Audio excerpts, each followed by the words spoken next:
نحمدہ ونصلی علی رسولہ الکریم اما بعد۔ وظائف ٹیوب کے پیارے سامعین و ناظرین، السلام علیکم ورحمۃ اللہ وبرکاتہ۔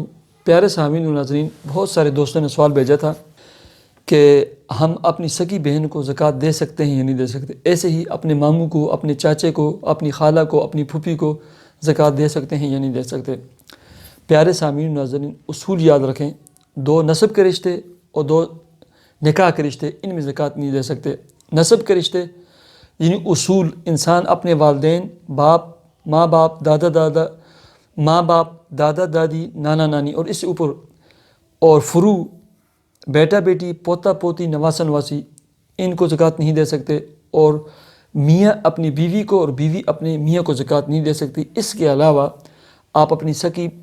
آپ برابر کے جو رشتے ہیں، اپنی سگی بہن کو، سگے بھائی کو، چاچے کو، خالہ کو، پھوپھی کو، سب کو زکوٰۃ دے سکتے ہیں۔ شرط یہ ہے کہ وہ صاحب نصاب نہ ہو اور ان کے پاس 52.5 تولہ چاندی کے مالیت کا ضرورت سے زائد سامان بھی نہ ہو، اتنی نقدی بھی نہ ہو۔ جب فقیر ہوں، محتاج ہوں، کثیر العیال ہوں، تو ان کو زکوٰۃ دینے میں 2 اجر ہے۔ ایک زکوٰۃ کا اجر و ثواب ہے، اور دوسرا صلہ رحمی اور رشتہ داری اور قرابت داری جوڑنے کا اجر و ثواب ہے۔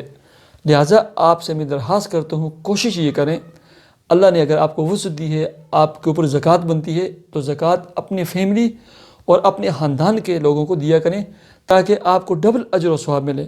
اپنے فیملی اور خاندان کے سفید پوش لوگوں کو دے کر اپنے عطیات، زکوٰۃ، صدقات دیا کریں۔ اللہ تبارک و تعالیٰ مجھے اور آپ کو عمل کی توفیق عطا فرمائے، آمین۔